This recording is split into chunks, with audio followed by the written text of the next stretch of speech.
ಅಂಕೋಲಾ ತಾಲೂಕಿನ ಸಗಡಗೇರಿ ಗ್ರಾಮದ ಹತ್ತಿರ ಗಂಗಾವಳಿ ನದಿಯಲ್ಲಿ ತೇಲಿ ಬಂದ ಗ್ಯಾಸ್ ಟ್ಯಾಂಕರ್.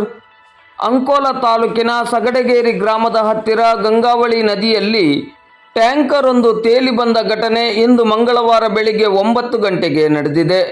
ಸ್ಥಳೀಯರಾದ ಪ್ರತೀಕ್ಷಾ ನಾಯಕ ಅವರು ಗಂಗಾವಳಿ ನದಿಯಲ್ಲಿ ತೇಲಿ ಬರುತ್ತಿರುವ ಗ್ಯಾಸ್ ಟ್ಯಾಂಕರ್ನ ದೃಶ್ಯವನ್ನು ಸೆರೆ ಹಿಡಿದಿದ್ದಾರೆ. ಜಿಲ್ಲೆಯಲ್ಲಿ ವ್ಯಾಪಕವಾಗಿ ಸುರಿಯುತ್ತಿರುವ ಮಳೆಯ ಹಿನ್ನೆಲೆಯಲ್ಲಿ ಗಂಗಾವಳಿ ನದಿಯಲ್ಲಿ ವ್ಯಾಪಕವಾಗಿ ನೀರು ಹರಿದು ಬರುತ್ತಿದ್ದು, ಈ ನಡುವೆ ಗ್ಯಾಸ್ ಟ್ಯಾಂಕರ್ ಒಂದು ತೇಲಿ ಬಂದಿದ್ದು, ಇದು ಹೇಗೆ ಬಂತು, ಎಲ್ಲಿಂದ ಬಂತು ಹಾಗೂ ಇದು ಖಾಲಿ ಇರುವ ಗ್ಯಾಸ್ ಟ್ಯಾಂಕರೋ ಅಥವಾ ಗ್ಯಾಸ್ ತುಂಬಿರುವ ಟ್ಯಾಂಕರೋ ಎನ್ನುವ ಬಗ್ಗೆ ಮಾಹಿತಿ ಇನ್ನಷ್ಟೇ ತಿಳಿದು ಬರಬೇಕಾಗಿದೆ. ತಕ್ಷಣವೇ ತಾಲೂಕಾಡಳಿತ ಸ್ಥಳಕ್ಕೆ ಭೇಟಿ ನೀಡಿ ಈ ಬಗ್ಗೆ ಅಗತ್ಯ ಕ್ರಮವನ್ನು ಕೈಗೊಳ್ಳಬೇಕಾಗಿದೆ.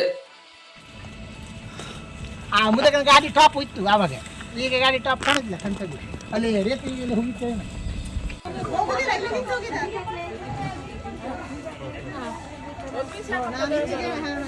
ಸಿಲಿಂಡರ್ ಬಂದ್ ಮಾಡಿ ನೋಡ್ಕೊಂಡ್